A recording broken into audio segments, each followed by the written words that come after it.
Hello, my name is Mariah Kuda. I am 23 years old and I got the vertical sleeve gastrectomy surgery on May 22nd of 2020 by Dr. Scott Bovard at Wake Med Cary.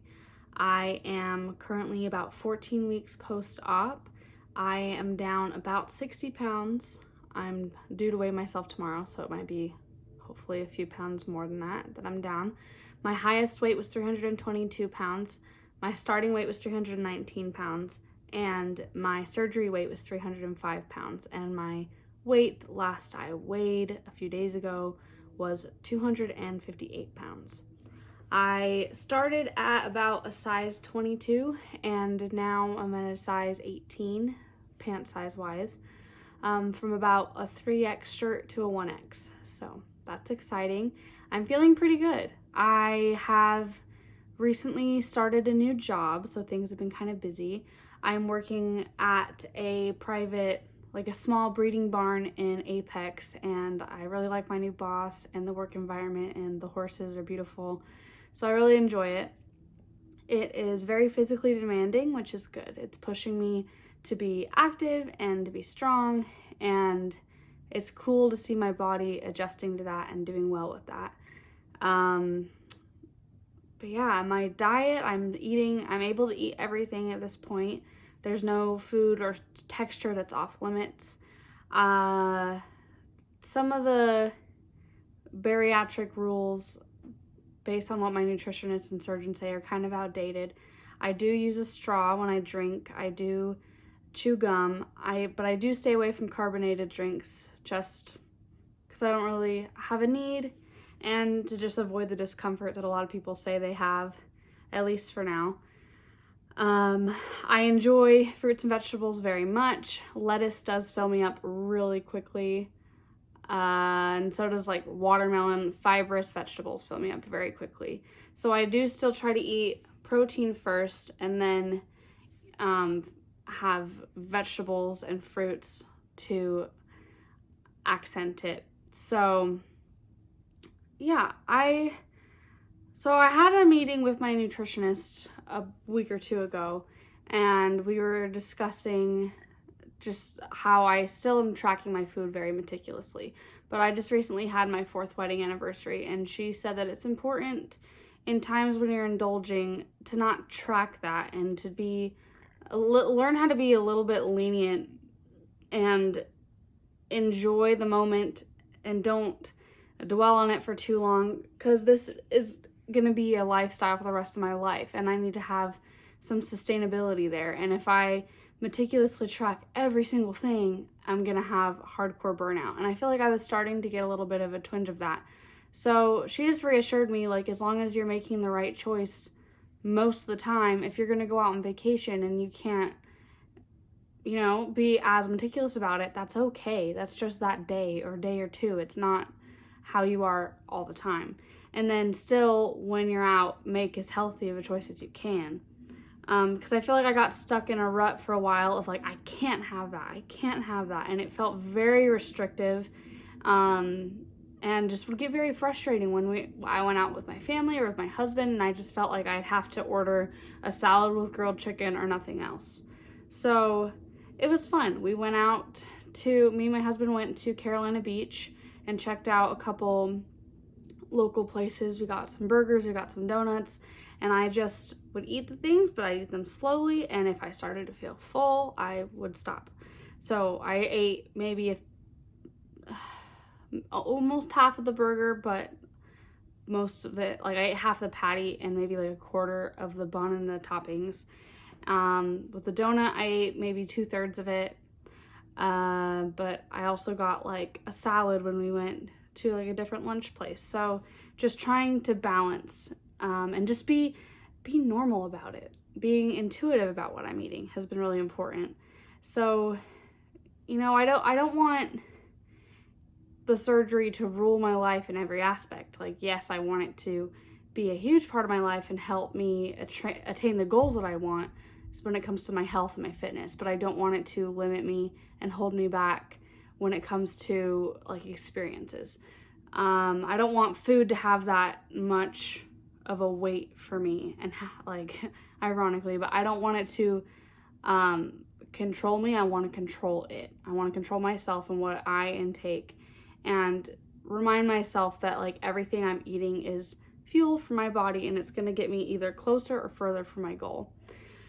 And I also had a good meeting with Dr. Bovard, and he talked about this first 6 months after surgery is when my body's going to be utilizing the tool as efficiently as possible. And so while I can eat XYZ, I should eat these things to excel my fat loss. So while I'm allowed to eat a certain amount of carbs, a certain amount of fats, my body would do better with lower carbs, lower fats, higher protein. So that's something that I do try to focus on.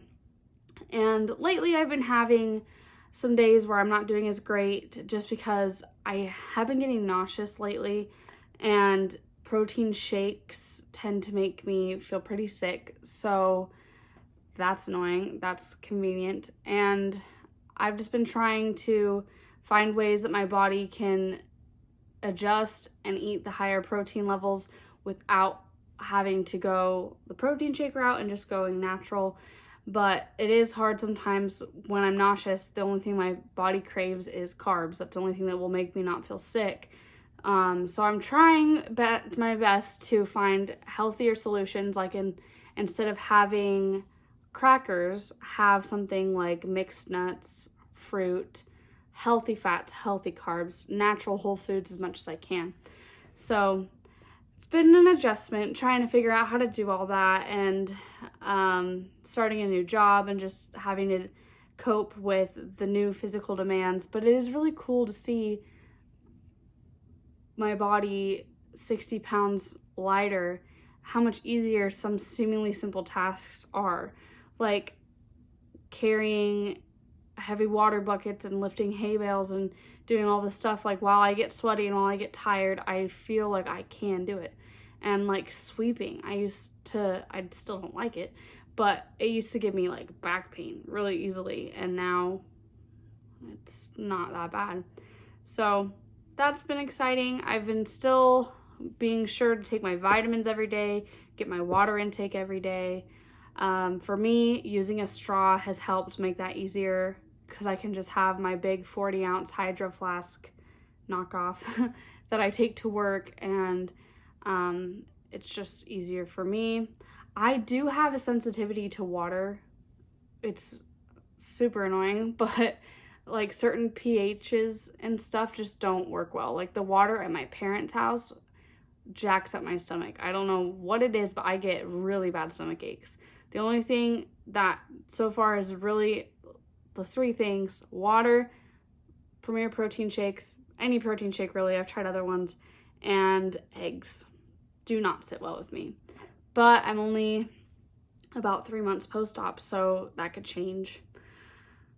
My nutritionist said that it's likely to change with time. So yeah, that's been about the gist of it, just adjusting to work and trying to figure out what works for my body, and trying to balance having discipline and utilizing the tool in the surgery as best I can, while also evolving into a new lifestyle that I can sustain for the rest of my life. I just have to find a happy medium.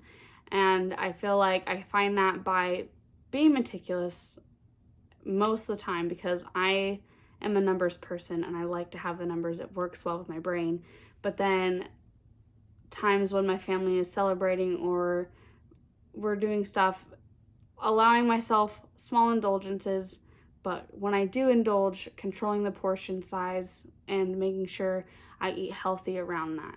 Like my nutritionist said, like, don't be afraid to have a slice of pizza, but eat a salad with it. Don't eat chips with it. Like, just make healthier, intuitive choices that are good for your body. When I do eat something that's hard to track, I try to at least keep the portion in a size that works with my body. Usually I can eat 3 to 4 ounces at a time. So I try to just keep it about that amount and just stop when I'm full. A lot of people ask, like in the bariatric pages that I'm on, how you tell if you're full. For me, I get like a tightness in my chest and I start to hiccup. So that's how I can tell that I've reached the end of my meal.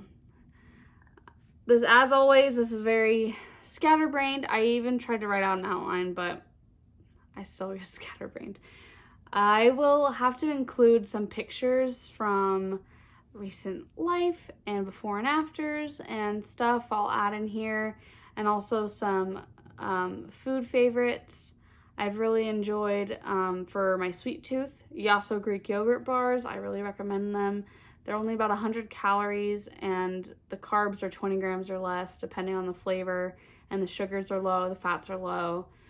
So those are really nice if you're having a sweet tooth craving. You can usually add those into your day without having any guilt about it.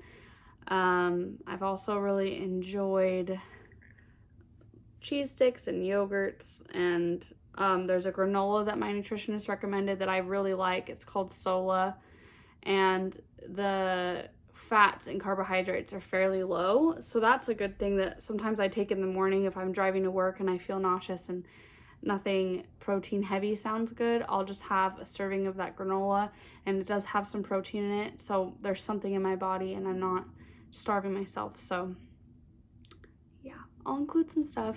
Again, sorry for the scatterbrainedness, but I just wanted to give y'all an update for 3 months post-op, about 60 pounds down, doing good. I'm excited to see what the near future brings. These are great for satisfying sweet cravings. I really like the chewy cookie dough bits. Mint chocolate chip and sea salt caramel are also good. I tried Waffle House for the first time on my anniversary trip. I think I ate definitely less than half of the waffle. It was super good, but of course, with it being very carby and bready, very filling, and I could not eat very much of it at all. This is a kid-sized chopped salad from Diced. It's a great option for when I'm eating out. They have lots of healthy choices and was even able to use lemon and olive oil as a dressing.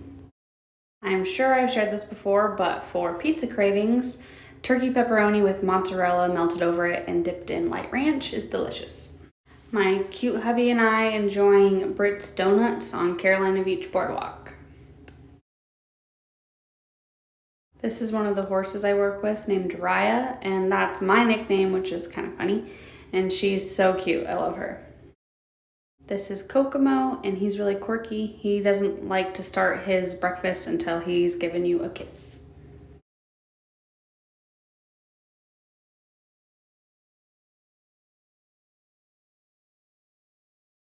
I've recently started riding lessons again. It's a little bit spotty right now, but I'm hoping to be able to continue that endeavor. And I took a lesson on this horse named George, and it was fun and tiring, and I definitely need to get into shape, but it's exciting to have goals. I've always wanted to be at least amateur competitive horseback rider. And here's a selfie with a 60-pound difference. I'm really excited for how far I've come, and I'm excited for where I'm going, and I hope to be able to keep y'all in the loop every step of the way.